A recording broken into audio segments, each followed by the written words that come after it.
तो स्टूडेंट, कल वाली क्लास के अंदर हमने हमारे पास जो दो आपकी अपर एक्सट्रीमिटीज की नर्व्स थी, जिसके अंदर एक जो हमने डिस्कस किया था वो आपकी एक्सिलरी नर्व थी, और दूसरे नंबर जो हमने डिस्कस किया था वो मस्कुलोक्यूटेनियस नर्व। देखें, ये जो पांच छह नर्व्स है ना, आपने नहीं नहीं को अच्छे से याद कर लेना। यकीन माने आपका जो यूएसएमडी या यूवर्ल्ड के अंदर एमसीक्यू वो भी यहीं से, और आपके एनआर के अंदर अगर पूछा जाए वो तो बिल्कुल स्ट्रेट फॉरवर्ड पूछते हैं जी। रिस्ट ड्रॉप किसने करवा दिया, फुट ड्रॉप किसने करवा दिया, फिंगर ड्रॉप किसने करवा दिया। तो वो तो बड़े मतलब स्ट्रेट फॉरवर्ड से पूछते हैं। लेकिन अगर यूवर्ल्ड की बात की जाए ना, या एमएलए की बात की जाए, तो वो आपसे रूट वैल्यूज की तरफ जाएंगे, साइट ऑफ इंजरीज की तरफ जाएंगे। ठीक है, कहाँ से इंजरी हो तो क्या हो सकता है। तो इसलिए आपने हर तरीके से क्वेश्चन को ना अच्छे से करना है। सो अभी तक जो हमने डिस्कस किया वो ये था कि एक्सिडी नर्व के अंदर, सर एक्सिडी जो नर्व हमारे पास जो डेल्टॉइड मसल है उसको इनर्वेशन प्रोवाइड करती है। ठीक है जी। तो अगर सर्जिकल नेक का फ्रैक्चर होता है, जो आपकी ह्यूमरस की सर्जिकल नेक है, जो कि आपने फर्स्ट ईयर के अंदर जब आपने अनाटॉमी डिस्कस की होगी, तो वहां पर आपने बोन्स के जो लैंडमार्क्स हैं वो जरूर पढ़े होंगे कि ये सर्जिकल नेक होती है, ये शाफ्ट होती है, ये सुप्राकोंडाइल होता है, ये मीडियल कोंडाइल है, ये लेटरल कोंडाइल है, ये मीडियल एपिकोंडाइल है, ये लेटरल एपिकोंडाइल है। फिर नीचे वाली जो साइड्स होती हैं जहां पर आपके पास जो अल्ना और जो रेडियस बोन है वो आके कनेक्ट होती है। ठीक है, फिर नीचे एसिटाब्यूलम होता है, तो जिसके साथ वो आपकी अल्ना पीछे आके ना बोन अटैच होती है। तो ये थोड़ा बहुत आपके बोन्स के लैंड मास के बारे में भी आपको जरूर पता होना चाहिए। ठीक है।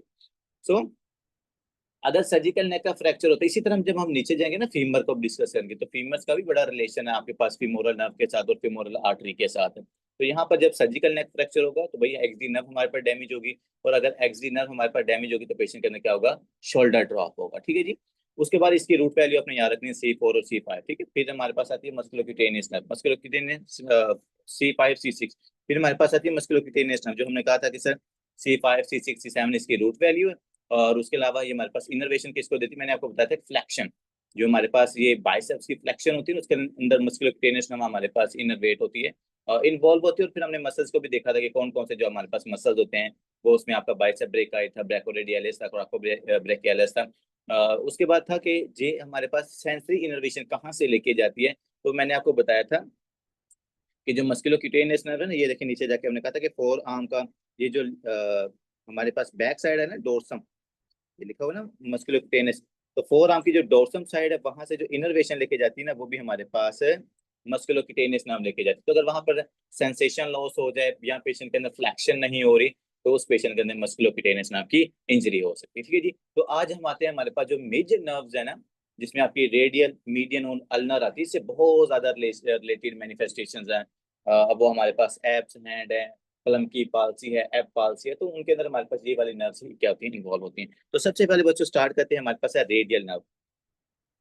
सबसे पहले कौन सी है, रेडियल नर्व। ठीक है जी। अब रेडियल नर्व को आपने सबसे पहले किस में देखना है, अपने ब्रेकियल प्लेक्सिस के अंदर। ठीक है जी। ब्रेकियल प्लेक्सिस के अंदर आपने अपनी रेडियल नर्व को देखना, और ये देखो ये दरमियान के अंदर हमारे पास लिखी हुई है कि ये मिडल ट्रंक से निकल रही है, पोस्टीरियर कोड का ही हमारे पास क्या है, पार्ट है। तो अगर देखो जो पोस्टीरियर कोड था उमर भाई, हमारा जो पोस्टीरियर कोड है, जो हमारे पास तीनों ट्रंक्स की जो पोस्टीरियर डिवीजन थी, वो हमारे पास चाहे सुपीरियर ट्रंक थी, चाहे वो मिडिल ट्रंक थी, चाहे वो हमारे पास इंफीरियर ट्रंक थी, उन तीनों की जो पोस्टीरियर डिवीजन थी वो मिलके क्या बना रही है, आपकी रेडियल नर्व्स बना रही है। अगर तीनों ट्रंक्स यहाँ पर इन्वॉल्व हो रही हैं, इसका मतलब सर ये हुआ कि जैसे मेरे पास सुपीरियर ट्रंक थी, उसकी रूट वैल्यू क्या थी, C5 C6 थी। जैसे मेरे पास मिडल थी वो C7 थी। जैसे मेरे पास इंफीरियर ट्रंक थी वो मेरे पास C8 और T1 थी। तो जो तीनों ट्रंक्स की आगे तीनों डिवीजन है पोस्टीरियर वाली, वो तीनों डिवीजन मिलकर क्या बना रही है, रेडियल नर्व बना रही है। तो इसका क्या मतलब हुआ, ऐसा तीनों ट्रंक्स इन्वॉल्व हो रही है ना, तो इसका मतलब ये होगा जो रूट वैल्यूज होंगी वो तीनों ट्रंक्स की होंगी। जैसे कि C5 से स्टार्ट होगी, और C6 C7 C8, और फिर हमारे पास T1 तक इसकी रूट वैल्यूज आती है। काइंडली इसकी रूट वैल्यूज आपने जरूर याद रखनी है। आपकी रेडियल नर्व और जो आपकी मीडियन नर्व है, RM, इन दोनों की जो रूट वैल्यूज है बच्चों, वो कंप्लीट ब्रेकियल प्लेक्सिस की रूट वैल्यूज हैं। जैसे वो C5 और T1 तक है ना, तो ये तमाम से हमारे पास जो ट्रंक्स है ना, उनकी जो डिवीजन है पोस्टीरियर, वो सारी मिलकर पोस्टीरियर कोड बना रही होती है, और पोस्टीरियर कोड आपकी रेडियल नर्व बनाती है। तो इसकी ना ये रूट वैल्यू C5 से लेकर आपने एंड तक याद रखनी। इसी तरह जो आपकी मीडियन नर्व है ना, मीडियन नर्व, मीडियन नर्व की भी रूट वैल्यू बच्चों क्या होती है, दैट इज अ कंप्लीट। क्योंकि हमने, अगर आपको याद हो तो हमने क्या डिस्कस किया था कि जो मीडियन नर्व होती है, एक तो ये ऊपर आपके पास जो लेटरल कोड होता है, और नीचे वाला जो मीडियल कोड होता है, वो दोनों मिलके क्या बना रहे होते हैं, आपकी मीडियन को बना रहे होते हैं, मीडियन नर्व को। ठीक है, तो इसलिए हमारे पास पूरी ब्रेक जो रूट वैल्यूज है ना, जो ब्रेकियल प्लेक्सिस की है, वही आपकी मीडियन नर्व की भी होती है। तो दो मसले तो आपके हल हो गए। देखो आपको दो जो हमारे पास मेन नर्व्स है ना, उनकी रूट वैल्यूज के अंदर आपको इशू नहीं होगा। कौन कौन सी जी? एक तो सर रेडियल नर्व होगी और दूसरे नंबर मेरे पास होगी मीडियन नर्व, क्योंकि दोनों की कंप्लीट ब्रेकियल प्लेक्सिस वाली रूट वैल्यूज हैं। फिर आपके पास आती है अल्नर नर्व। अल्नर होती है बच्चों, अल्नर से याद रखना आपने लोअर। अल्नर से आपने क्या याद रखना है? जब भी अल्नर का वर्ड है ना, सिर्फ एक बात आपकी माइंड के अंदर आनी चाहिए, लोअर। मतलब कि जो नीचे वाले हमारे पास रूट वैल्यूज है ना, वो मिलके क्या बनाती है? हमारे पास अल्नर नर्व बनाती है। अगर आपको याद हो ना, तो उस दिन भी हमने कहा था कि जो सबसे मीडियल कोड है ना, ये देखो, सबसे नीचे वाली मीडियल कोड है ना, ये मीडियल कोड क्या बना रही है? हमारे पास अल्नर नर्व बना रही थी। और मीडियल कोड क्या थी? C8 और T1 है। इसको काइंडली याद रखिएगा, क्योंकि हम आगे जाके जब इसकी वो मतलब कि पैथोलॉजी डिस्कस करेंगे ना, तो वहां पर भी हमें बड़ा हेल्प आउट करेगी कि जो सबसे ऊपर वाली नर्व्स होंगी वो कौन कौन सी हैं, जिसके अंदर एक्सिली और मस्कुलोक्यूटेनियस आती है। और अगर आपको नीचे से इंजरी होती है, ब्रेकियल प्लेक्सिस को नीचे से इंजरी होती है, तो उस पेशेंट के अंदर क्या है? ये अल्नर नर्व की इंजरी हो सकती है। जैसे हम कल मेरे ख्याल में ऑप्स के लेक्चर के अंदर भी पढ़ रहे थे ना, शोल्डर डिस्टोशिया वाला टॉपिक जब मैंने आपको पढ़ाया था, तो वहां पर आपके पास शोल्डर की कंप्रेशन आ रही थी, और हमने कहा था ब्रेकियल प्लेक्सिस भी यहाँ पर कंप्रेस हो सकता है। सो जितने भी आपके सब्जेक्ट्स होते हैं ना, वो मतलब कि एक दूसरे के साथ ऑलमोस्ट रिलेटेड होते हैं। चाहे वो आपकी मतलब मेडिसिन है, सर्जरी है, या आपके पास जो बेसिक्स है, ये सारी एक दूसरे के साथ रिलेट होती है। तो जो आप पढ़ रहे होते हैं ना, तो आपको बड़ी हेल्प आउट हो रही होती है कि एक सब्जेक्ट में आप सिर्फ उसका नाम देख रहे होते हो, और दूसरे सब्जेक्ट के अंदर आप उसकी कंप्लीट डिटेल का मतलब डिस्कस कर रहे होते हो। समझ? तो इसलिए जो भी लेक्चर हो ना, करने की कोशिश किया करो ना, आप वो लेक्चर अटेंड कर लिया करें, ठीक है।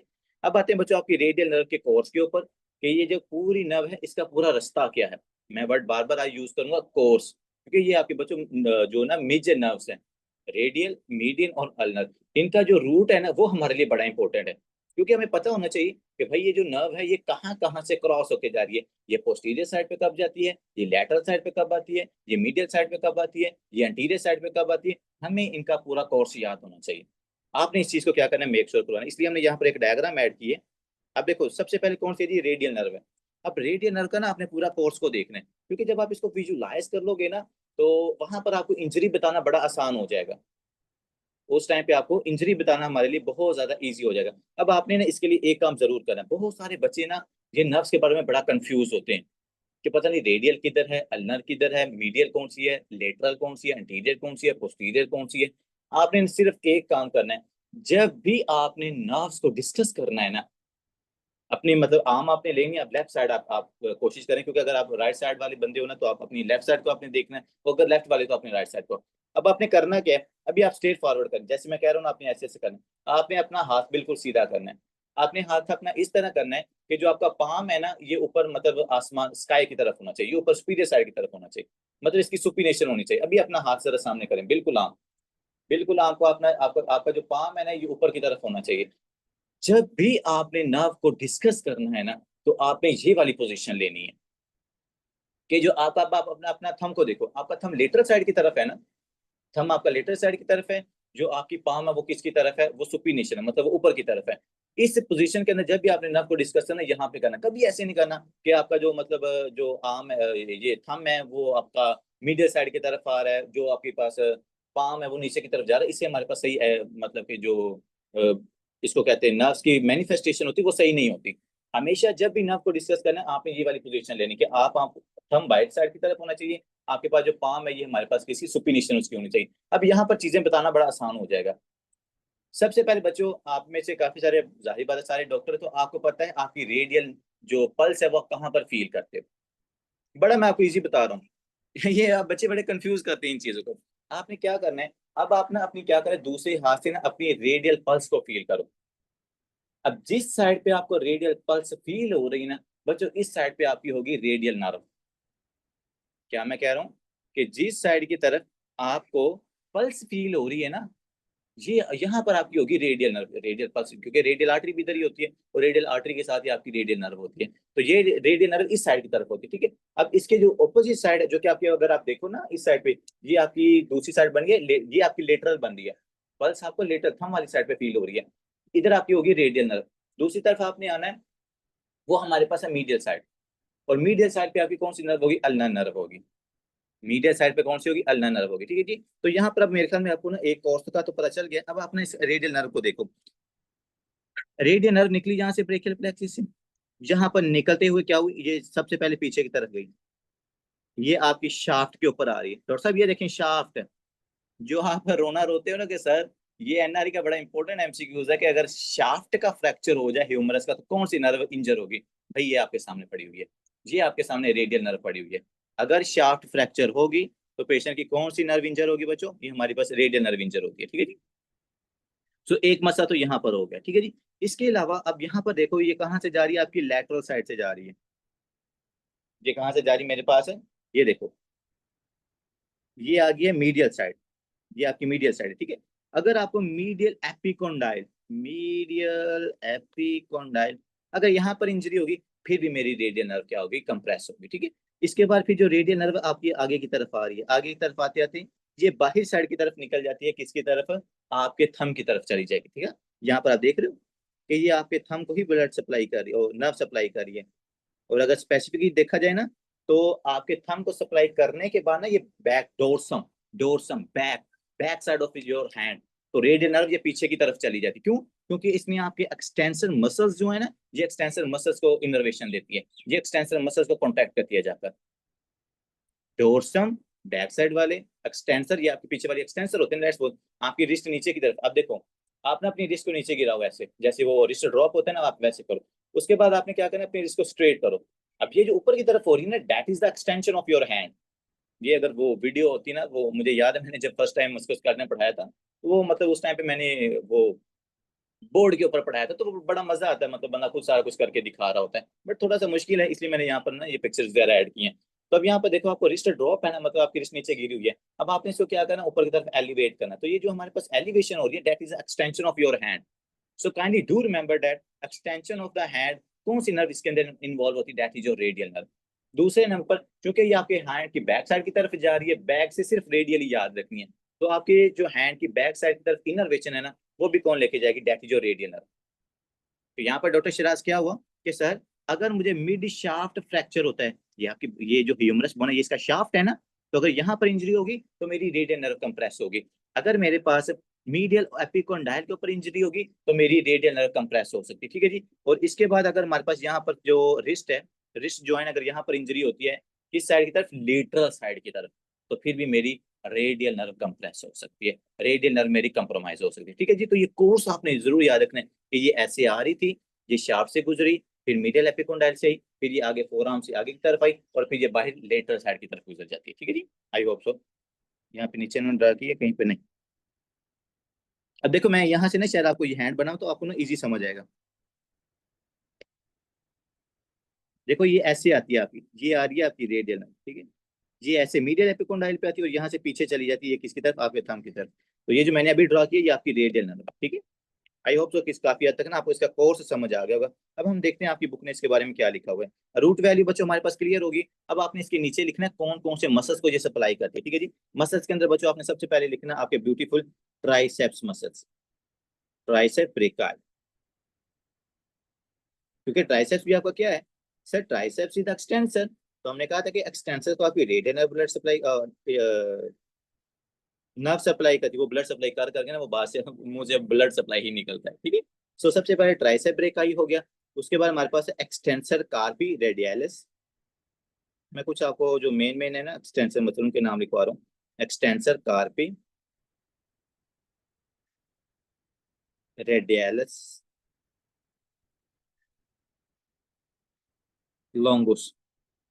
आपको पता है ये एक्सटेंसर कार्पी रेडियलिस लॉन्गुस और फिर एक्सटेंसर कार्पी रेडियलिस ब्रेविस भी एक होता है। ये लॉन्गुस और ब्रेविस में क्या फर्क होता है, एनीवन? आपने सुना होगा ना कि अक्सर मसल्स के लास्ट लास्ट पे लिखा होता है लॉन्गुस एंड द ब्रेविस। तो इनका क्या मतलब होता है, व्हाट डू यू थिंक?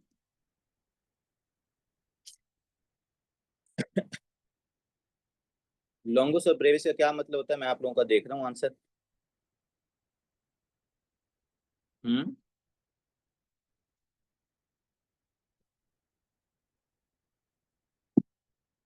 देखो ब्रेविस का वर्ड होता है शॉर्ट, छोटा। और जो लॉन्गुस होता है, लॉन्गुस होता है लॉन्ग। मतलब कि ये जहाँ जिन भी मसल्स के आगे लिखा होता है ना लॉन्गुस, इसका मतलब होता है वो मसल लार्ज होते हैं, वो लंबे होते हैं। अगर वो ना ब्रेविस, ब्रेविस का मतलब होता है छोटा। जी जी। ब्रेविस का मतलब होता है स्मॉल मसल। ठीक है। सो रेडियल नर्व के आपके मसल्स का भी पता चल गया कि सर ज्यादा जो एक्सटेंसिव मसल है ना उनको ये इनर्वेशन प्रोवाइड करती है। अब आगे आते हैं कि रेडियल नर्व जो है ना सर कौन कौन सी ऐसी पोजीशन के अंदर अगर हम बैठे तो हमारी जो रेडियल नर्व है ना वो इंजर हो सकती है। तो काइंडली देखिएगा, अगर मेरे पास कंप्रेशन होती है आपके एक्जिला की, कंप्रेशन ऑफ योर एक्जिला, बड़े इंपॉर्टेंट ये बात आपको बता रहे हैं कि आप अगर आपके एक्जिला के अंदर कंप्रेशन होगी ना, अब आप कहेंगे सर एक्जिला के अंदर कंप्रेशन कैसे हो सकती है।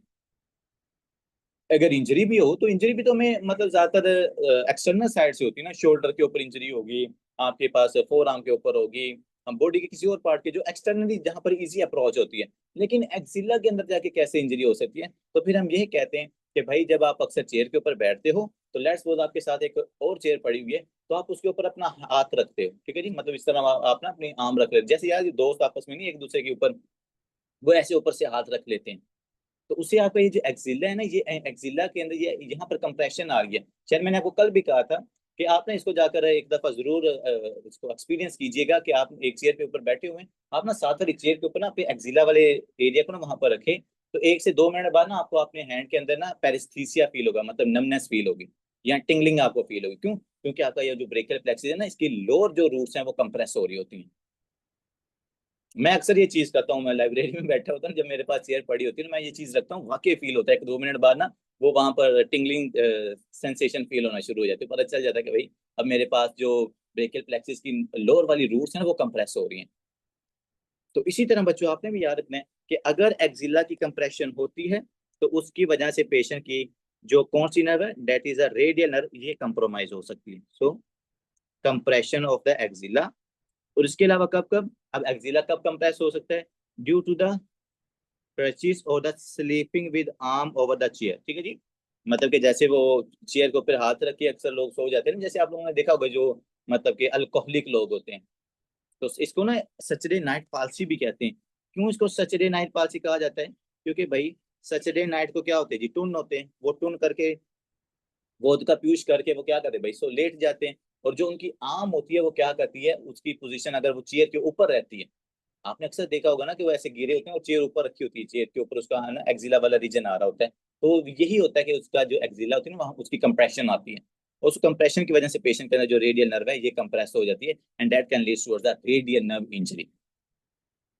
सो काइंडली याद रखिएगा, अगर कहते हैं कि sleeping with arm over chair, chair के ऊपर अगर आप हाथ रख के सोते हो या ये क्रचीज इस्तेमाल करते हो, इसको पता नहीं उर्दू में क्या कहते हैं यार, बैसाखी, ये बैसाखियां जो जिनकी मतलब लो लिम्स का प्रॉब्लम होता है ना, तो वो ये बैसाखियां या क्रचीज इस्तेमाल करते हैं, तो उनके अंदर देखो बैसाखियां भी आप अपने एक्जिला के अंदर लगाते हो ना, तो उनके अंदर भी ये रेडियल नर्व पाल्सी हो सकती है। So kindly do remember that what is a Saturday night palsy. Saturday night palsy के अंदर सर ये होता है कि आपकी जो रेडियल नर्व होती है इसकी इंजरी होती है, क्योंकि आप चेयर के ऊपर अपने हाथ को रख रहे हो, तो ठीक है जी। इसके बाद बच्चों इसकी इंजरी कैसे हो सकती है, mid shaft fracture of the humerus. ये बड़ा फेवरेट एमसीक्यूज माना जाता है आपकी एनआरई का, कि अगर मिड शाफ्ट फ्रैक्चर होता है कौन सी आपकी जो नर्व वो इंजर होगी, वो बच्चों आपकी रेडियल नर्व है। अब बच्चे पता नहीं एमसीक्यू क्या समझते कि पता नहीं क्या ही इन्होंने पूछ लिया, तो मैं कहता हूँ बहुत बड़े बड़े जो कॉन्सेप्ट होते हैं ना आपकी एनआरई एग्जाम के अंदर, वो फर्स्ट एड ने बड़े इजी करके लिखे होंगे, चलो जी ये उठाओ, तो ये आपने याद रखना, मिड शाफ्ट फ्रैक्चर होगा ना, मैंने आपको नीचे जाके लिखवा भी दिए, तो आपको रेडियल नर्व पाल्सी हो सकती है।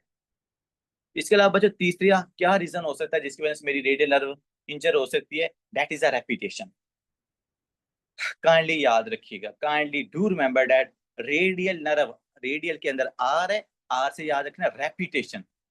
अब रेपिटेशन क्या होती है कि जब बार बार आप सुपीनेशन प्रोनेशन कर रहे होते हैं ना, तो उसकी वजह से भी आपके पास जो रेडियल नर्व है ना बच्चों, ये क्या हो सकती है, रेडियल नर्व की इंजरी हो सकती है। अब आप कहेंगे सर कोई पागल है कोई जो बार बार सुपीनेशन प्रोनेशन करता रहेगा। नहीं बच्चों पागल तो नहीं है, लेकिन आप लोगों ने देखा होगा जो होते हैं ना ये स्क्रू ड्राइवर्स, मतलब आप लोगों ने देखा हो ना, कोई आपने वो स्क्रू होता है उसको टाइट करना होता है, या आपने बॉटल्स को ऊपर से टाइट करना होता है, उसके लिए आप क्या करते हो, वही आप वहां पर मतलब के सुपीनेशन प्रोनेशन, सुपीनेशन ऊपर से आप कर रहे होते हो।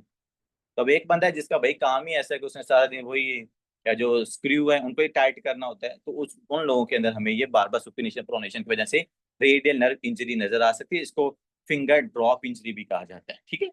सो ये 3 वर्ड्स आपने याद रखने, अगर ये आपको पता चल गया ना इसका मतलब आपके यूवर्ड के 3 एमसीक्यू ठीक भी हो गए। चलो जी, साथ ये भी मसला हल हो गया। यूवर्ड के कितने एमसीक्यूज आपके पास हो गए हैं, 3 आपके एमसीक्यू जहां से क्लियर हो गए हैं। एक हमारे पास वो आपको ये सैटरडे नाइट पालसी वाला सिनेरियो देंगे, दूसरे नंबर वो आपको बताएंगे कि एक बंदा है वो वर्कशॉप पे काम करता है, अब उस पेशेंट के अंदर फिंगर ड्रॉप के साथ आ गया, कौन सी नर्व की इंजरी हो सकती है, रेडियल है। इसके बाद कहेंगे बंदा एक है वो मतलब उसका एक्सीडेंट हुआ है और एक्सीडेंट की वजह से उसकी जो मिड शाफ्ट है ना उसकी इंजरी हुई है, तो हाँ भाई उस पेशेंट के अंदर क्या हो सकता है, रेडियल नर्व की इंजरी हो सकती है। या फिर ऐसे भी इसका एक सिनेरियो है कि वो बंदा खड़ा होता है, वो उसको ना साइड से वो लेटरल साइड से आके ना उसको डंडा मार देते हैं, वो जब आपके पास यहाँ पर ह्यूमरस के ऊपर लगती है ना कोई चीज, तो वो मेरे ख्याल में उन्होंने रोड का वर्ड यूज किया हुआ, आयरन रोड का वर्ड यूज किया हुआ, तो वो शार्ट फ्रैक्चर होती है, और शार्ट फ्रैक्चर होने के बाद पेशेंट हमारे पास रिस्ट ड्रॉप के साथ आ रहा है, तो कौन सी नर्व की इंजरी होगी, that is your radial nerve.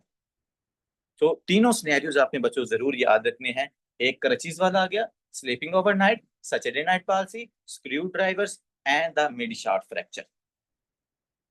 इन तमाम केसेस के अंदर आपकी जो रेडियल नर्व है इसकी इंजरी होती है, ठीक है जी। अब आते हैं कि सर जो इंजरी है ना ये दो जगहों के ऊपर हो सकती है, यहाँ तो ये इंजरी हो सकती है अबव द एल्बो, यहाँ ये इंजरी हो सकती है रिस्ट वाली, मैंने आपको ये बताया ना कि ये दो साइड्स हैं, number one is this and the number two is this, ठीक है। एक तो मेरे पास एल्बो के ऊपर इंजरी हो सकती है, मतलब यहाँ पर जो आपके पास रेडियल नर्व है ना इसकी इंजरी इस एरिया के अंदर हो सकती है। यहाँ पे दूसरा ये है कि बिलो द एल्बो, मतलब यहाँ पर आपके पास जो रेडियल नर्व है ना इसकी इंजरी हो सकती है। अब हमने देखना है कि अगर अबव द एल्बो इंजरी होती है पेशेंट कैसे आएगा, और बिलो द एल्बो अगर इंजरी होती है तो कैसे आएगा। ये ना आपके स्टेप 2 के अंदर ये वाले एमसीक्यूज हैं, अबव द एल्बो और बिलो द एल्बो। स्टेप 1 के अंदर इतने नहीं है, लेकिन स्टेप 2 के अंदर इसमें से एमसीक्यूज आता है, ठीक है। सो काइंडली देखिएगा, पहले आपने इसको हेडिंग बनानी है, इंजरी अबव द एल्बो। कितना आसान हो जाता है जब मतलब हम बुक को ही इस तरह अपने नोट्स बना लेते हैं, and the injury below the elbow, ठीक है। अगर आपको अबव द एल्बो होगी तो क्या क्या सिम्टम्स आएंगे, एक दो ही चेंज होगी, बाकी वो सारी रिपीट होती है। और अगर बिलो द एल्बो इंजरी होती है रेडियल नर्व की तो फिर क्या होती है, ठीक है। सबसे पहले देखें कि अगर मेरे पास एल्बो की जो रेडियल नर्व है ना इसकी इंजरी होती है अबव द एल्बो, अगर अबव द एल्बो है काज the loss of sensation over the posterior arm, four arm and the dorsal hand, ये चीज आप याद, सबसे पहले सेंसेशन, क्योंकि रेडियल नर्व है ना बच्चों इनके दोनों काम होते हैं, सेंसरी इनपुट को भी लेके आना और मोटर आउटपुट को लेके आना। तो इसका एरिया क्या है, ये कहाँ पर सेंसरी इनपुट लेके जाती है, आपकी आर्म के पोस्टीरियर साइड, मैंने आपको पहले बताया हो कि ये यहाँ आपने याद रखना कि ये पीछे वाली साइड से आती है, ये देखो इस फोटो से देख लो आप, यहाँ से मैं आपको लोगों के लिए बना देता हूँ। अगर आप इसका हैंड देखो ना, ये देखो बच्चों, ये सिर्फ क्योंकि इसने ना अंटीरियर साइड दिखाई हुई है, तो अगर ये पोस्टीरियर साइड दिखाता है ना तो पोस्टीरियर साइड जो पीछे वाली बैक ऑफ द हैंड है, back of the hand, back of the arm, back of the four arm, तो इन एरियाज को कौन इनर्वेशन प्रोवाइड करती है, आपकी रेडियल नर्व। पीछे वाला एरिया, ये जो पीछे वाला आपका सारा एरिया ना, जहाँ से इनर्वेशन आपकी रेडियल नर्व लेके जाती है। सो पहले नंबर पर तो भाई ये हो गया कि अगर doctor Kiran above the elbow आपको इंजरी होती है तो जो सेंसेशन है वो आपकी आर्म की पोस्टीरियर, वर्ड याद रखना पोस्टीरियर का, अंटीरियर के ऊपर बच्चों डिफरेंट होती है कि वो मस्कुलोक्यूटेनियस नर्व होती है, मीडियन होती है, अल्ना नर्व होती है। लेकिन जो बैक वाला है वो आर्म, फोर आर्म और एंड द हैंड, ठीक है जी। जहां से तो इनपुट गई। इसके बाद आते हैं जी मोटर इनर्वेशन। पेशेंट के अंदर हमें नजर आएगा रिस्ट ड्रॉप, ये भी एमसीक्यूज आपके एनआरई का भी है और इसका यूएसएम का रिस्ट ड्रॉप, ठीक है।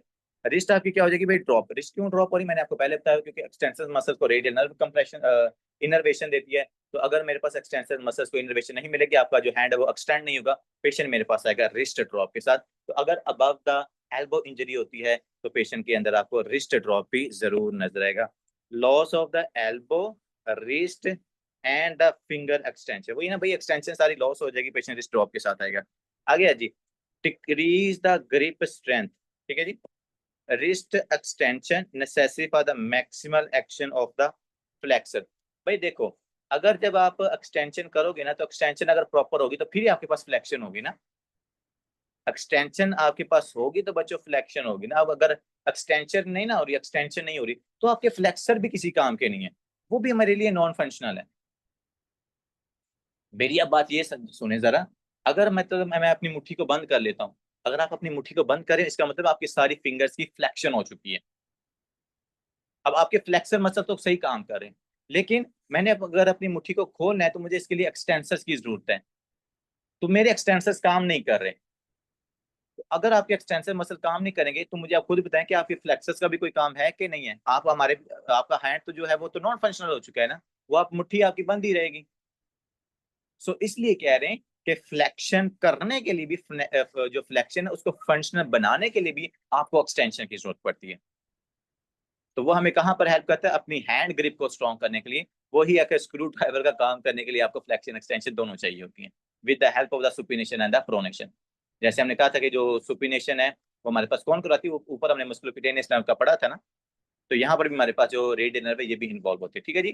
तो अब काइंडली याद रखिएगा, अगर एल्बो से ऊपर आपको इंजरी होती है, जल्दी जल्दी बताएं, अगर एल्बो से इंजरी होगी तो क्या क्या होगा सर। सबसे पहले सेंसेशन जाएंगी, कौन कौन सी सेंसेशन, जो आप लोगों के माइंड में सेंसेशन आ रही है वो वाली नहीं, यहाँ से आर्म, फोर आर्म और डोर्सल हैंड से सेंसेशन जाएंगी, ठीक है। और उसके बाद बच्चों मोटर इनर्वेशन कहाँ पे जाएगी, पेशेंट के अंदर जो एक्सटेंसिव मसल है उनकी मोटर इनर्वेशन जाएगी, पेशेंट मेरे पास रिस्ट ड्रॉप के साथ आएगा, ठीक है। आगे आते हैं जी। अगर इंजरी होती है बिलो द एल्बो, एल्बो से नीचे होती है, फिर क्या होगा, can cause the paresthesia of the dorsal hand. तो भाई यहाँ पर मसला थोड़ा सा मेरे पास ना कम सीवियर होगा, क्योंकि ऊपर से मेरे पास इंजरी नहीं हो रही नर्व की, यहाँ से अब नीचे की हो रही, क्योंकि ऊपर वाली अब इनर्वेशन मिल रही है। तो सबसे पहले पेरेस्थीसिया हम कहते हैं नमनेस को, काइंडली याद रखिए कि मैं उर्दू में बता देता हूँ। तो पेरेस्थीसिया हम कहते हैं नमनेस, अगर आपके हाथ के अंदर हो जाए। तो यहाँ पर बिलो द एल्बो नमनेस कहाँ पर हो रही है, आपके डोर्सम ऑफ द हैंड्स, ठीक है जी। क्यों, क्योंकि सुपरफिशियल जो रेडियल नर्व वो यहाँ से निकलती है, और साथ पेशेंट के अंदर आपको क्या नजर आएगा, रिस्ट ड्रॉप। अगर इंजरी आपको बच्चों होती है, मेरी बात जरा ध्यान से सुनिएगा, एल्बो के ऊपर इंजरी है तो सारा ही मसला ही खराब हो गया है। आर्म, फोर आर्म और रिस्ट सेंसेशन ही नहीं, रिस्ट ड्रॉप तो सारी बात होना ही होना है। अगर बिलो है तो आपकी सेंसेशन ऊपर वाली बच जाएंगी, आर्म की और फोर आर्म की सेंसेशन बच जाएंगी। लेकिन जो आपका हैंड है ना, हैंड के अंदर आपका रिस्ट ड्रॉप भी जाएगा, और दूसरे नंबर आपके हैंड की जो मतलब कि सेंसेशन है ना डोर्सम साइड से, वो भी जाएगी। बाकी आप आर्म की और फोर आर्म की, क्योंकि उनको जो नर्व्स इसकी ब्रांचेस सप्लाई कर रही होती है वो ऊपर से ड्राइव हो चुकी होती है, उनकी इंजरी नहीं होती। ये बात काइंडली आपने यहाँ पर याद रखनी है। इसके अलावा एक और बड़े क्लियर हो गया ना, above the elbow below the elbow. अब एक और आपने बड़ी इंपॉर्टेंट बात याद रखनी है, that is a mid shaft fracture injury. कि अगर आपको मिड शाफ्ट के ऊपर फ्रैक्चर होता है तो कौन सी प्रिजर्वेशन यहाँ पर रहती है, मतलब कौन सा ऐसा फंक्शन है जो रेडियल नर्व का बच जाता है, बाकी लॉस हो जाते हैं। Tricep function and the posterior arm sensation spared in mid shaft fracture. अगर मिड शाफ्ट का फ्रैक्चर होता है, क्योंकि मिड शाफ्ट के ऊपर आपकी रेडियल नर्व भी है ना, तो अगर मिड शाफ्ट का फ्रैक्चर होगा, और ये देखो ना ये अबव द एल्बो है, ये अबव द एल्बो है। तो अगर मेरी शायद फ्रैक्चर होता है तो काइंडली याद रखिए कि आपका जो ट्राइसेप्स का फंक्शन है ना वो ठीक रहेगा, क्योंकि इसको जो ब्रांच देनी होनी है ना ये ऊपर से पहले ही दे चुकी होती है। सो मिड शाफ्ट के फ्रैक्चर, जो मिड शाफ्ट होती है उससे नीचे आके ये ब्रांचेस आपकी फोर आर्म फोर हैंड को दे रही होती है। तो इस वजह से जो आपका ट्राइसेप्स का फंक्शन है ना, वो मिड शाफ्ट के फ्रैक्चर होने के बावजूद क्या रहता है, प्रिजर्व रहता है। बड़ा इंपॉर्टेंट एमसीक्यू काइंडली याद रखिएगा। तो इस तरह बच्चों आपकी जो रेडियल नर्व है वो यहाँ पर डिस्कस हो गई है। अब हम आते हैं मीडियन नर्व की तरफ। रेडियल नर्व में आपको एक सुपरफिशियल उसका रिव्यू दोबारा फिर दे देता हूँ। C5 से लेके T1 तक होती है, डोर्सल साइड की तरफ होती है। पेशेंट के अंदर सचेरेनाइड पाल्सी हो गया, मिड शाफ्ट फ्रैक्चर हो गया, और उसके बाद हमारे पास पेशेंट के अंदर क्या था तीसरे नंबर पर, ये वाला सुपिनेशन और प्रोनेशन वाला, ठीक है जी। रेपिटेशन, आर से याद रखना रेपिटेशन। तो उनकी वजह से इनकी इंजरी हो सकती है। अबव द एल्बो क्या हो सकता है, बिलो द एल्बो क्या हो सकता है, मिड शाफ्ट के ऊपर इंजरी होती है क्या हो सकता है, वो तीन बातें हम यहाँ पर डिस्कस कर चुके हैं। अब आते हैं बच्चों आपकी median nerve, most important nerve. सबसे पहले तो काइंडली याद रखिएगा, मोस्ट इंपॉर्टेंट नर्व।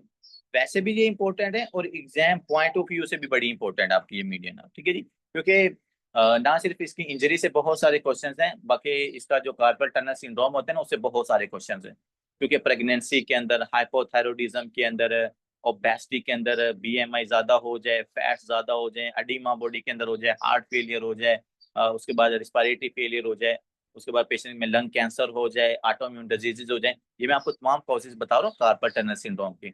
और कार्पल टनल सिंड्रोम के अंदर क्या होता है, आपकी ये जो मीडियन नर्व होती है ना यही कॉम्प्रेस हो रही होती है। तो that's why it's very important. Median nerve की जो इंजरी है ये ऑलमोस्ट तमाम सिस्टम के साथ रिलेट की जाती है, ठीक है। तो सबसे पहले बच्चों मैं आपको ना इसका कोर्स दिखाता हूँ कि इसका रास्ता क्या है। सो काइंडली यहाँ पर देखिएगा, सबसे पहले आपने देखना है कि जो मीडियन नर्व है ना ये मीडियल एपिकोंडाइल से गुजरती है। सबसे पहला मसला तो यहाँ पर हल करना है। ऊपर से आ रही है बच्चों, क्योंकि इसकी जो रूट वैल्यू वो मैंने आपको पहले बता दिया, C5 से लेकर T1 तक, ठीक है। तो ये मेरे पास मीडियन नर्व आ गई है ये वाली, ठीक। सबसे पहले तो ये गुजरिए कहाँ से, मीडियल एपिकोंडाइल, ठीक है। वहां से गुजरने के बाद ये आपके हैंड की तरफ आती है, और ये देखिए हैंड से किसकी तरफ जा रही है बच्चों, ये देखो जी ना, अब आपकी बैक साइड की तरफ नहीं जाएगी, ये आपके पाम वाली एरिया की तरफ आएगी। और काइंडली देखिएगा थंब, बस ये चीज मैं आपको बताना चाहता हूँ कि आपका थंब, अगर आप थंब आप देखो ना, ये लेटरल साइड की तरफ है। ये छोटी छोटी मैं आपको जो चीजें बता रहा हूँ ना, ये आपको बड़ा हेल्प आउट करेगी, और मोस्टली ये चीजें आपको कंफ्यूज करती हैं। अब देखो यहाँ पर ना मीडियन नर्व है ना, तो बच्चे क्या करते हैं, उन्होंने एनाटॉमिकल साइट्स याद की होती है, वो कहते हैं यार मीडियन नर्व है ना, तो शायद ये मीडियल, जो मेरे हैंड का मीडियल साइड है ना, ये शायद उनको उनको नर्व सप्लाई करती है। बट ऐसा नहीं है, काइंडली याद रखिएगा, मीडियन नर्व को आपने थंब की तरफ लेके जाना है, मीडियन नर्व को आपने थंब की तरफ लेके जाना है। अगर थंब की तरफ दो नर्व्स होगी, मान एक रेडियल नर्व होगी, दूसरी आपकी मीडियन नर्व होगी। जो आपकी लेटरल साइड की तरफ आती है ना, ये आपकी अल्ना नर्व होती है। सो काइंडली यही बात याद रखिएगा, क्योंकि जब आपको इनकी वो मतलब लोकेशन याद रहती है ना, फिर इनका फंक्शन भी आपका मसला हल हो जाता है, क्योंकि आपको पता है मीडियन है वो 3.5 फिंगर्स को इनर्वेट करती है, बाकी जो 1.5 बचती है उसको हमारी अल्ना नर्व कर देती है। लेकिन वो बच्चे ना कंफ्यूज कर देते हैं, वो मीडियल साइड लेते हैं, वो अपनी ये स्मॉल फिंगर, ये मेरे पास जो लेडी फिंगर शायद इसको कहते हैं, और मिडल फिंगर, वो इनको 3 फिंगर समझ लेते हैं, और इनको मतलब ना मीडियन नर्व की सप्लाई करवा देते हैं। ऐसा नहीं है, थंब से आपने स्टार्ट करना, थंब से स्टार्ट करना, ठीक है। सो मीडियल साइड की तरफ आई, और आगे ये लेटरल साइड की तरफ चली जाती है। अब यहाँ पर थोड़ा सा और गौर से देखो, ये आई है मीडियन नर्व, चल जा, ये मीडियन नर्व आई, यहाँ से थंब की तरफ गई, पहली फिंगर, 1 2 3 एंड हाफ, 3.5, काइंडली याद रखिएगा 3 फिंगर्स और हाफ, 3.5, ऐसे नहीं लिखे, हम लिखते हैं 3.5 दूसरी को। ये 3 और मतलब कि आधी, ये इतनी इतनी फिंगर्स को ये मतलब इनर्वेशन बच्चों प्रोवाइड करती है, यहाँ पर सेंसेशन भी और इनकी फ्लेक्शन में भी आपको हेल्प आउट करती है। बाकी जो 1.5 बच जाती है ना, एक ये और ये ऊपर वाली आधी, ये इसको सप्लाई करती है आपकी अल्ना नर्व। अब आपको पता बैक साइड भी आपकी क्लियर हो गई है, क्योंकि वहां पर रेडियल नर्व है। अब फ्रंट साइड भी क्लियर हो गई है, क्योंकि 3.5 को तो मेरे पास मीडियन नर्व कंट्रोल कर लेती है, और जो 1.5 बचती है, जो कि मीडियल साइड की तरफ जो छोटी फिंगर है, वो अल्नर है। अल्ना छोटी फिंगर से आपने याद रखना है, वो डेढ़ जो फिंगर बचती है उसको आपकी अल्ना नर्व सप्लाई करती है। आप इसका कोर्स देख लो सारा, ठीक है। ये मीडियन नर्व है। आगे मैं साथ ही इसकी ना अल्ना नर्व भी आपको दिखा देता हूँ बच्चों। ये देख लो अल्ना नर्व, ये आ रही है ना नीचे की तरफ से, ये अल्ना नीचे की तरफ से याद रखिएगा, जो हमने कहा था ना C8 और T1, C8 और T1, ठीक है। ये अल्ना नर्व इधर से आ रही है, आ रही है, आ रही है, मीडियल साइड से गुजरी, और गुजरने के बाद ये देख लो, देख रहे हो बच्चों, छोटी फिंगर और हाफ, और ये मतलब है ना, ये मैं अभी आपको बताऊंगा, ये हमारे पास जो लुम्ब्रेकाई मसल्स होते हैं ना, उनको भी सप्लाई करती है। आपके हाथ में जो सबसे बड़ा रोल होता है ना, पता है वो किस नर्व का होता है, वो आपकी अल्ना नर्व का होता है।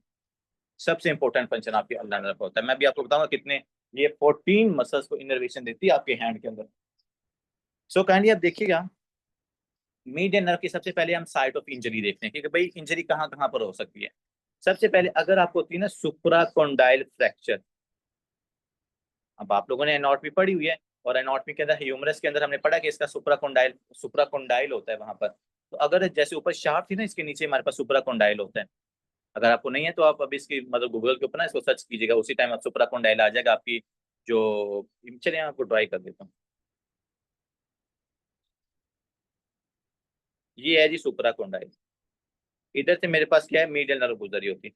तो अगर सुप्राकोंडाइल का फ्रैक्चर होता है ना, तो आपकी मीडियल नर्व क्या होती है, इंजरी होती है। किसकी इंजरी होती है, आपकी मीडियल नर्व की। सो प्रोक्सिमल लियन ऑफ द नर्व, ठीक है जी, प्रोक्सिमल लियन होगी मतलब क्लोज वाली।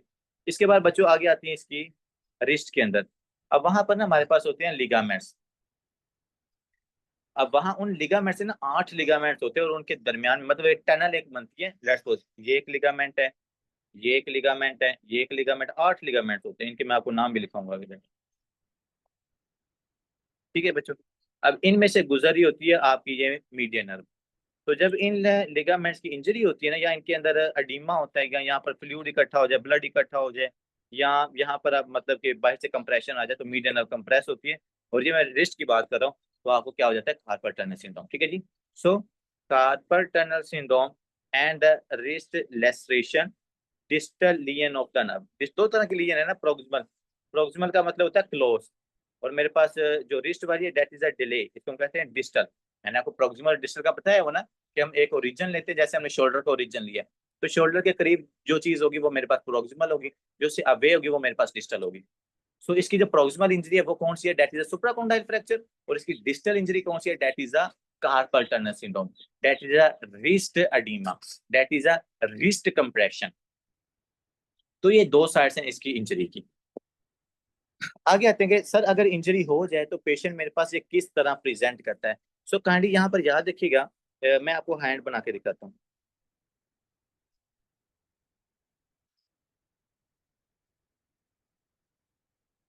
ये पता नहीं चला इसका थंब किस साइड की तरफ, पता नहीं। ये थंब है।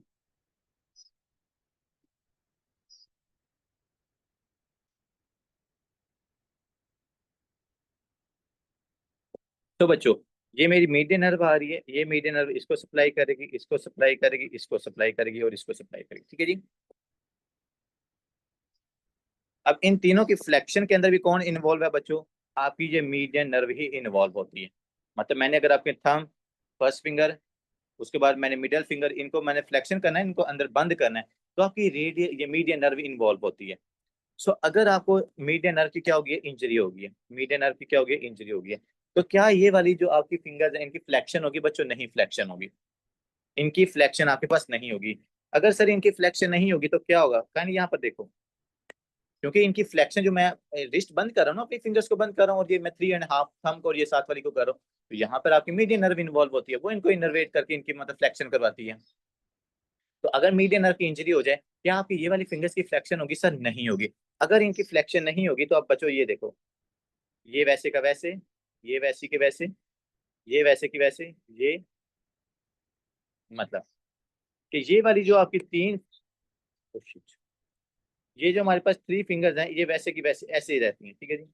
देखिए ये जो दो है ये ऐसे मतलब ना, ये नीचे की तरफ इनकी फ्लेक्शन हो जाती है, क्योंकि अल्लाह ना तो ठीक है ना, ये मेरे पास 1.5 जो है ना ये इनकी फ्लेक्शन हो जाती है, लेकिन इन तीनों की फ्लेक्शन नहीं होती। जब इन तीनों की फ्लेक्शन नहीं होती तो देखो बच्चों ये आपको किस तरह का हाथ लगता है, दैट्स द ऐप हैंड। इसको हम ऐप हैंड कहते हैं, या हैंड ऑफ बेनिडिक्शन भी इसको कहते हैं।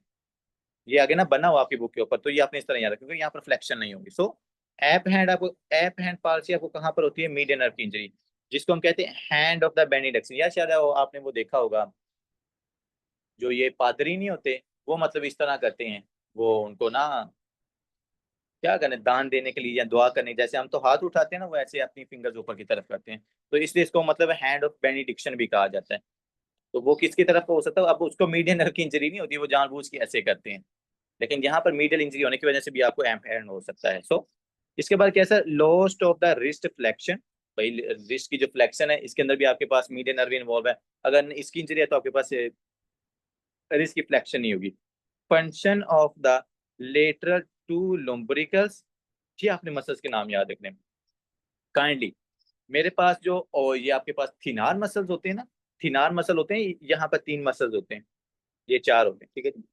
ये आपके थंब के पास जो होते हैं इनको हम थिनार मसल्स कहते हैं। मतलब कि ये आपके जो थंब और ये फर्स्ट फिंगर है ना, इनकी फ्लेक्शन के अंदर, इनकी एक्सटेंशन के अंदर, इनकी मतलब कि एबडक्शन के अंदर ना, ये वाले हैंड आपके पास मसल्स इन्वॉल्व होते हैं। तो जो थंब के पास होंगे ना, ये होते हैं थिनार मसल, और जो छोटी फिंगर के पास होते हैं इनको हम कहते हैं hypothenar muscle. So kindly do remember that doctor Shiraz के जो थंब के नीचे थिनार मसल्स हैं, जो थंब को कंट्रोल करते हैं, उसकी फ्लेक्शन, एक्सटेंशन और एबडक्शन ओपोनेंट्स को, वो मेरे पास मीडियन नर्व उसको इनर्वेशन करती है। जो आपके हाइपोथिनार होते हैं, जो आपकी छोटी फिंगर के पास होते हैं, उनको अल्ना नर्व सप्लाई करती है। तो बच्चों यही जो थिनार मसल्स हैं ना, इनके अपने नाम याद करने हैं, कौन कौन सा उसके अंदर आपके पास आता है। पहले नंबर पर तो दो लुम्ब्रिकल्स है ना, मैं ये आगे जाके परेशान हो मैं आपको सारे लुम्ब्रिकल्स, इंट्रोशियाई, पाम के मसल्स, डोर्सम मसल, वो सारे मसल्स आपको लिखाऊंगा, बट फिलहाल यहाँ पर आपने याद रखना है दो लुम्ब्रिकल्स। इसके अलावा आपके पास जो थिनार मसल है, थिनार मसल को याद रखने का मतलब कि जो निमोनिक है तो वह है loaf.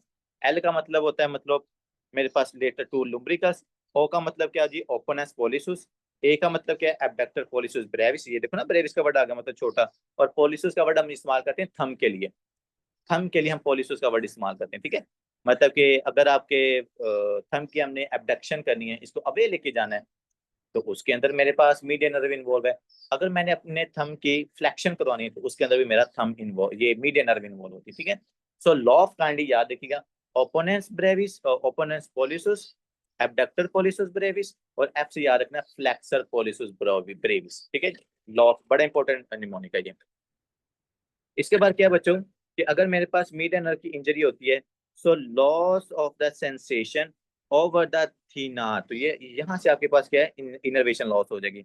And the dorsal and the palmar aspects of the lateral 3.5 fingers with the proximal lesion, ठीक है जी। मतलब वो ये बता रहे हैं कि भाई एक तो आपके पास जो थिनार वाला रीजन है ना, यहाँ से इधर से इनर्वेशन गई, और दूसरे नंबर आपके पास जो मतलब 3.5 फिंगर्स थी ना, अंटीरियर साइड से, पाल्मर वाले एस्पेक्ट, पीछे वाले से नहीं, दोनों साइड से, डोर्सल एंड द पाल्मर दोनों, ये नीचे इन्होंने बनाई भी हुई। ये देखो बच्चों, नजर आ रही है मीडियन नर्व, ये चलिए इधर से देख लो, ये ज्यादा अच्छी है, ये ज्यादा अच्छी फोटो।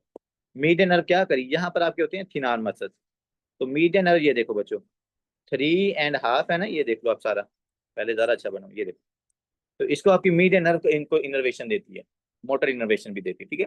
और ये देखो बैक साइड से भी, उन्हीं फिंगर्स को ये बैक साइड से भी क्या करती है, सेंसरी इनपुट देती है।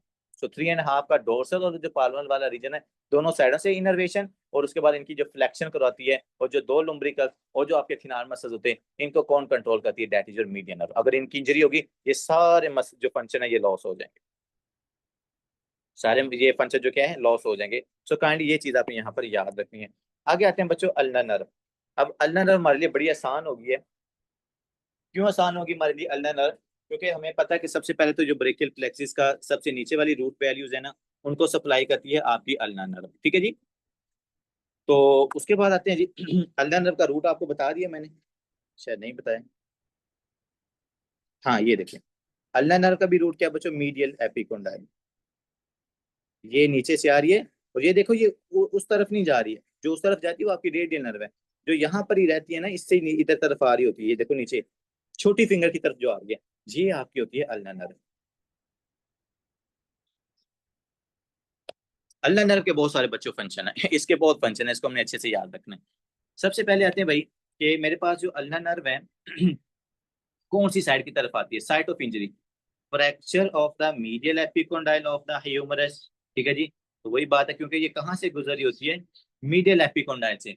अक्सर कहा जाता है कि जब आपको मीडियल एपिकोंडाइल की इंजरी होती है ना, तो उससे आपकी रेडियल और अल्ना दोनों नर्व्स डैमेज हो सकती हैं। लेकिन अगर ऊपर लिखा हो ना मीडियल एपिकोंडाइल की इंजरी हुई है, तो आपने ज्यादा प्रेफर करना है अल्ना नर्व को, क्योंकि ये थोड़ा सा और ज्यादा बाहर की साइड की तरफ होती है, मतलब ये आगे होती है। पहले अल्ना नर्व आपकी डैमेज होती है, बाद में अगर ज्यादा सीवियर इंजरी होती है ना, तो फिर आपकी रेडियल नर्व इंजर हो सकती है, ठीक है। सो मीडियल एपिकोंडाइल आपने अल्ना नर्व को याद रखना है। अगर मीडियल एपिकोंडाइल की इंजरी होती है तो भाई अल्ना नर्व की इंजरी हो सकती है, दैट इज अ प्रॉक्सिमल। और फिर बच्चों हमारे पास आती है डिस्टल, मतलब अब ये रिस्ट के अंदर कहाँ पर मेरे पास कंप्रेशन है, तो आपकी जो अल्ना नर्व है ना, इसकी इंजरी हो सकती है। तो हमारे पास बच्चों डिफरेंट टाइप्स की होती है कार्पल्स, कार्पल बोन्स है ना, कार्पस, मेटाकार्पस, फिर आप फ्लिंजिस को पढ़ते हो। तो कार्पल के अंदर मेरे पास ये कैपिटेट, हैमेट, ल्यूनेट, तो उसके बाद काफी मतलब 7-8 होती हैं ये। तो उसके अंदर बच्चों ये जो हेमेट होती है ना, fracture hook of the hamate, ये ना दो जो हमारी कार्पल्स है ना, इनसे बहुत ज्यादा क्वेश्चंस आते हैं। एक डॉक्टर उमर, एक आपके स्केफॉइड से बहुत ज्यादा आते हैं, कि जो मोस्ट डिसलोकेटेड कार्पल होती है ना, वो आपकी स्केफॉइड होती है, या मतलब कि मोस्ट कॉमनली जिसकी इंजरी होती है ना, वो आपकी स्केफॉइड की होती है, जो बच्चों के अंदर भी बताते हैं, ठीक है जी। और उसके बाद अगर आपकी हेमेट, ये ना इसकी हुक होती है, ये इस तरह ना, सपोज अगर ये हेमेट है ना, तो इस तरह इसकी हुक होती है, तो वो हुक के पास से आपकी कौन सी गुजरी होती है, अल्ना नर्व। तो अगर मेरे पास इसका फ्रैक्चर होता है ना आपकी हेमेट का, तो आपके साथ अल्ना नर्व की क्या हो जाती है, इंजरी हो जाती है, ठीक है। So fracture hook of the hamate from the fall on the outstretch hand. अगर आप आउटस्ट्रेच हैंड करते हो ना, एक होता है इन स्ट्रेच हैंड, एक होता है आउटस्ट्रेच हैंड। आउटस्ट्रेच हैंड का मतलब बच्चों आपका हाथ खुला हुआ है और आप ऐसे, जैसे आपको याद हो ना, उधर हम स्नो में तो बहुत गिरते हैं, वो जो मोस्टली आप लोगों की गिरने की पोजीशन होती है ना, वो आउटस्ट्रेच हैंड ही होती है। तो उस कंडीशन के अंदर फिर बच्चों आपकी हेमेट सबसे पहले जो नीचे जाके लगती है ना, वो आपकी हेमेट होती है। तो हेमेट का फ्रैक्चर होता है, उसके पास से आपकी अल्ना नर्व गुजरी होती है, तो अल्ना नर्व की इंजरी हो सकती है। तो पहले नंबर पर तो भाई ये है कि आप जरा ध्यान से जाया करें, अच्छे शूज आपने स्नो के अंदर पहनते हैं, क्योंकि ये बड़ी कॉमन है ये वाली चीजें। आउटस्ट्रेच हैंड की इंजरी बड़ी कॉमन है ये। सो इस चीज से आपने बचना है, आपकी अल्नर नर्व की इंजरी हो सकती है, ठीक है। और आपको पता है जब भी नर्व इंजरी होती है ना, तो वो आपकी रीजनरेट या रिकवर नहीं करती। सो प्रोक्सिमल एपिकोंडाइल, लेटरल मेरे पास या डिस्टल आ गया सर हेमेट, अगर हेमेट की इंजरी होती है, ठीक है। compression of the nerve against the hamate as the wrist rest on the handbar during cycling। चलो जी, साइकिलिंग की वजह से, ये आपकी यूवर्ड के एमसीक्यूज भी है, मैं यहाँ पर लिख देता हूँ कि वो ना कहते हैं एक साइकिलिस्ट होता है, वो साइकिलिस्ट आपके पास आता है कि दोस्तों मेरे पास यहाँ पे सेंसेशन नहीं हो रही, मेरी ये जो छोटी फिंगर है ये सही से बंद नहीं हो रही।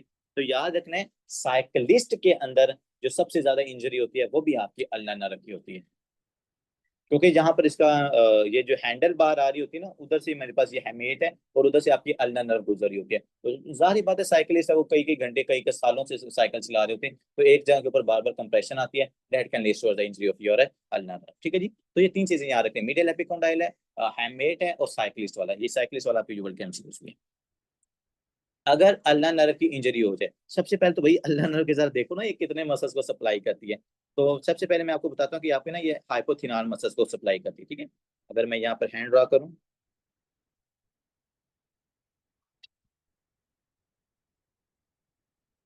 तो बच्चों यहाँ पर जो आपके थिनाल मसल्स है ना, ये इन थिनाल मसल्स को, और ये देखो ये इधर से ऐसे जाती है, इधर से ये लुम्ब्रिकल्स को और इन एब्डक्टर्स को ये ब्लड सप्लाई नर्व सप्लाई करती है, ठीक है। तो हाइपोथिनाल मसल्स को कौन सप्लाई करती है, आपकी अल्नर नर्व। तो पहले नंबर पर तो ये होगा कि भाई अल्नर नर्व की इंजरी होगी तो मेरे पास जो हाइपोथिनाल मसल्स हैं, या अगर ये वाला एरिया ना, वहां से इनर्वेशन मेरी लॉस हो जाए, ठीक है जी। सो ये देखो, loss of the sensation over ulnar 1/2 fingers, वही ना 1.5 फिंगर की वहां की सेंसेशन जाएंगी, इंक्लूडिंग द हाइपोथिनार इमिनेंस। ये जो मेरे पास हाइपोथिनार का एरिया है, वहां से भी सेंसेशन क्या होगी, लॉस हो जाएगी, अगर क्या होती है आपकी अल्नर की इंजरी होती है, ठीक है जी।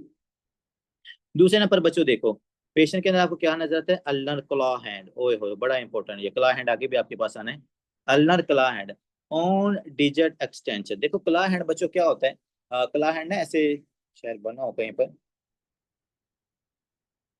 नहीं शायद मैंने पिक्चर डेल कर दी, इधर बना हुआ था क्लॉ, ठीक है। बच्चों क्लॉ होता है कि आपकी ये जो जितनी डिजिट्स है ना, ये मतलब ना इनकी एक्सटेंशन नहीं हो रही होती, क्योंकि इनकी डिजिट्स की एक्सटेंशन करवाने के अंदर ना, मतलब ये एक होती है फुल हैंड एक्सटेंशन, एक होती है आपकी डिजिट्स की एक्सटेंशन। तो जो डिजिट्स की एक्सटेंशन होती है ना ऊपर वाले की डिस्टल्स की, वो करवाती है मेरे पास अल्नर नर्व। मैं आपको मसल्स के नाम भी लिखवाऊंगा। तो अगर आपको अल्नर नर्व की इंजरी होगी ना, तो आपकी डिजिट्स की एक्सटेंशन नहीं होगी, अगर डिजिट्स की एक्सटेंशन नहीं होगी तो आपके हैंड जो है ना वो जैसे क्लॉ होता है, तो उस तरह के आपके हैंड्स की अपीयरेंस होगी, ठीक है, जिसको हम कहते हैं क्लॉ हैंड इनरवेज, क्लॉ हैंड फाइंडिंग, जो आपको अल्नर इंजरी में नजर आती है। आगे आते हैं बच्चों नेक्स्ट, अगर आपको अल्नर नर्व की इंजरी होगी तो radial deviation of the wrist upon flexion proximal lesion. तो पेशेंट के अंदर आपको रेडियल डेविएशन नजर आएगी बच्चों। रेडियल डेविएशन का मतलब एक होती है अल्नर डेविएशन, एक होती है रेडियल डेविएशन। रेडियल डेविएशन का मतलब आपको पता है ना, रेडियल साइड कौन सी है, थंब वाली साइड। तो आपकी जो रिस्ट है ना, ये थंब साइड की तरफ मूव कर जाती है, आपकी रिस्ट थंब साइड की तरफ मूव कर जाती है, इसको हम रेडियल डेविएशन कहते हैं। बड़ा इंपॉर्टेंट है ये वाला कॉन्सेप्ट, रेडियल डेविएशन और अल्नर डेविएशन है, क्योंकि ये आपको रिमाटॉइड आर्थराइटिस में भी आपको नजर आता है। सो रिमाटॉइड आर्थराइटिस के अलावा अगर पूछा जाए रेडियल डेविएशन कहाँ पर होती है, तो आपने अल्नर नर्व को याद रखना है। आगे आते हैं जी, decrease flexion of the ulnar fingers, तो वही है ना आपकी जो अल्नर फिंगर, जाहिर बात है उनकी फ्लेक्शन नहीं होगी। इसके बाद क्या है, abduction and the adduction of the fingers. बच्चों जो आपकी फिंगर्स है ना, फिंगर्स की एडक्शन और एबडक्शन, मैं आपको दिखाऊं कैसे एबडक्शन और एडक्शन होती है। चलें सबसे पहले ये देखो, सबसे पहले हम कहते हैं एडक्शन, मतलब आपकी फिंगर्स को ऐड करना, एक दूसरे के साथ लगाना। तो ये बच्चों है आपकी फिंगर्स की एडक्शन, मतलब जब आपकी फिंगर्स क्या है एक दूसरे के साथ अटैच हैं, इसको हम कहते हैं डेट इज एडक्शन, ठीक है जी। फिर होती है मेरे पास एबडक्शन। एबडक्शन का क्या मतलब होता है, ये देखो हमने फिंगर्स को एक दूसरे से दूर कर दिया, ये होती है एडक्शन, मतलब एक दूसरे से अवे। तो बच्चों एबडक्शन और एडक्शन ऑफ द फिंगर्स के अंदर कौन सी नर्व इन्वॉल्व होती है, that is your ulnar nerve. क्योंकि ये हमारे पास जो जितने यहाँ पे दरमियान में होते हैं ना इंट्रोशियम मसल्स, और इन इंट्रोशियम मसल्स को हमारे पास अल्नर नर्व कंट्रोल करती है। तो वही बात, अल्नर नर्व की इंजरी होगी तो इंट्रोशियम मसल्स को इनर्वेशन नहीं मिलेगी, तो हमारे पास जो फिंगर्स की एडक्शन और एबडक्शन होनी है ना, वो लॉस हो जाएगी, ठीक है। इसके बाद आते हैं बच्चों थंब एडक्शन। जो थंब की एडक्शन करवानी है, और एक्शन ऑफ द टू लुम्ब्रिकल्स। देखो ना, 4 लुम्ब्रिकल्स होते हैं, 2 लुम्ब्रिकल्स को मीडियन नर्व कंट्रोल करती है, 2 लुम्ब्रिकल्स को आपके पास ना अल्नर नर्व कंट्रोल करती है। तो आपके थंब की जो एबडक्शन होनी है ना, आपके थंब को अवे करना, वो आपके पास मीडियन नर्व का काम होता है। आपके थंब को ऐड करना, एडक्शन करवाना, वो आपके काम होता है अल्नर नर्व का। सो काइंडली डू रिमेंबर दैट। आपको क्लॉ हैंड नजर आता है, रेडियल डेविएशन नजर आती है, एबडक्शन एडक्शन नहीं होती, थंब की मेरे पास एडक्शन नहीं होती, ठीक है जी। और उसके बाद आपको पता है कि मेरे पास 1 और हाफ जो फिंगर है, उनकी एक्सटेंशन, उनकी फ्लेक्शन नहीं होती, और दूसरे नंबर जो डिजिट्स की एक्सटेंशन होने की वो भी नहीं होती। These are the manifestations of your ulnar. आगे आते हैं बच्चों, एक और ब्रांच है रिकरेंट ब्रांच, ये सिर्फ लास्ट ब्रांच है, ठीक है जी। Recurrent branch of the median nerve. तो मीडियन नर्व की बच्चों एक और छोटी सी ब्रांच होती है, जिसको हम क्या कहते हैं, that is a recurrent branch of your median. जैसे हमने कहा था ना, recurrent laryngeal nerve, that is the most common injured nerve during the thyroidectomy. तो इसी तरह यहाँ पर भी रिकरेंट ब्रांच होती है, जो छोटी सी ब्रांच है। रिकरेंट का वर्ड हम स्मॉल के लिए इस्तेमाल करते हैं। सो बच्चों, मीडियन नर्व की एक छोटी सी ब्रांच है, that is a recurrent nerve. अब इसकी जाहिर बात है, रूट वैल्यू वही होगी जो हमारे पास मीडियन नर्व की होती है ना। ये करती क्या है, superficial laceration of the palm. तो बच्चों, अगर आपके पाम की सुपर लेसरेशन हो जाए, लेसरेशन है ना, ऊपर से कट लग गया आपको, ये लेसरेशन का वर्ड इसलिए इस्तेमाल करते हैं कि अगर आपको सुपरफिशियली लेसरेशन होती है, आप मतलब सब्जी काट रहे थे, उस दौरान आपके पास कट लग गया, आपके पास ये जहां पर मीडियन है, थंब वाला एरिया है, तो उसको हम कहते हैं that is superficial laceration of your palm. तो उसकी वजह से मेरे पास ये रिकरेंट जो ब्रांच होती है मीडियन नर्व की, उसकी इंजरी हो जाती है। जब इसकी इंजरी होगी तो आपको उस पेशेंट के अंदर क्या कुछ स्पेसिफिक फाइंडिंग्स नजर आएंगी। सबसे पहली फाइंडिंग क्या है जी, ऐप हैंड। ये हमने कहा था कि ये तो वैसे भी, अगर आपको मीडियन नर्व की इंजरी के अंदर आपका ऐप हैंड नजर आता है। उसके बाद क्या है जी, लॉस ऑफ थिनार मसल ग्रुप, वही है ना, थिनार मसल ग्रुप की वही लॉ ऑफ आ गया, flexion opposition and the adduction. लेकिन जो एक काम है ना, वो नहीं होना। अगर आपको recurrent branch of the median nerve की इंजरी होती है ना, सुपरलेस्ट्रेशन की वजह से, तो एक काम आपके पास नहीं होगा। वो क्या है कि जो सेंसेशन है ना बच्चों, वो ठीक रहेगी।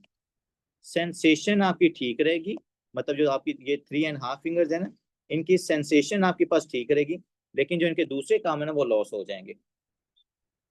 तो अगर सेंसेशन ठीक रहती है, सिर्फ मेरे पास जो मोटर फंक्शन है वही लॉस हो रहा है, तो इसको हम कहते हैं that is the only injury of the ये recurrent branch of the median nerve. यहाँ पर आपकी सेंसेशन क्या है, प्रिजर्व है। अगर सेंसेशन भी लॉस हो जाए, हम फिर कहते हैं मीडियन कंप्लीट मीडियन नर्व की इंजरी होगी।